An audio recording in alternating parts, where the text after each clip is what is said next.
Assalamualaikum warahmatullahi wabarakatuh. Shalom dan Om Swastiastu. Perkenalkan, nama saya Devi Aris dari Fakultas Politeknik Negeri Ujung Pandang dan NIM 161. Baik, sebelum saya menjelaskan gambaran tentang hubungan ekonomisasi, efisiensi, dan efektivitas, untuk itu jangan lupa like, comment, and subscribe karena subscribe itu gratis. Ekonomisasi merupakan ukuran input yang digunakan dalam berbagai program yang dikelola.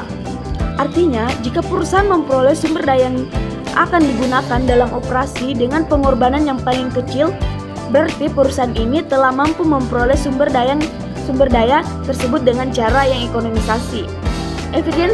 Efisiensi berhubungan dengan bagaimana perusahaan melakukan operasi sehingga tercapai optimalisasi penggunaan sumber daya yang dimiliki.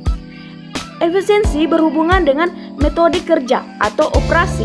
Dalam hubungannya dengan konsep input proses output, efisiensi adalah rasio antara output dan input.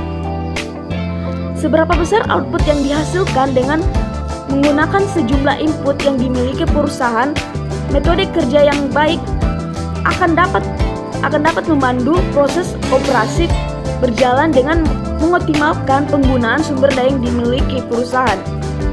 Jadi, efisiensi merupakan ukuran proses yang berhubungan antara input dan output dalam operasional perusahaan. Dapat dipahami sebagai tingkat keberhasilan. Efektivitas dapat dipahami sebagai tingkat keberhasilan suatu perusahaan untuk mencapai tujuannya. Apa tujuan efektivitas? Tujuannya efektivitas merupakan ukuran dari output. Hubungan antara ekonomisasi, efisiensi, dan efektivitas berdasarkan konsep input proses output.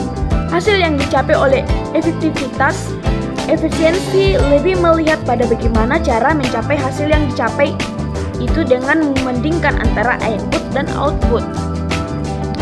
Hasil yang dicapai, efektivitas menenangkan pada hasil yang dicapai, sedangkan efisiensi lebih melihat pada bagaimana cara mencapai hasil yang dicapai itu dengan membandingkan antara input dan output.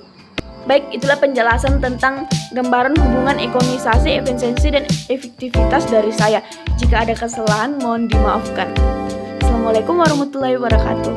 Shalom.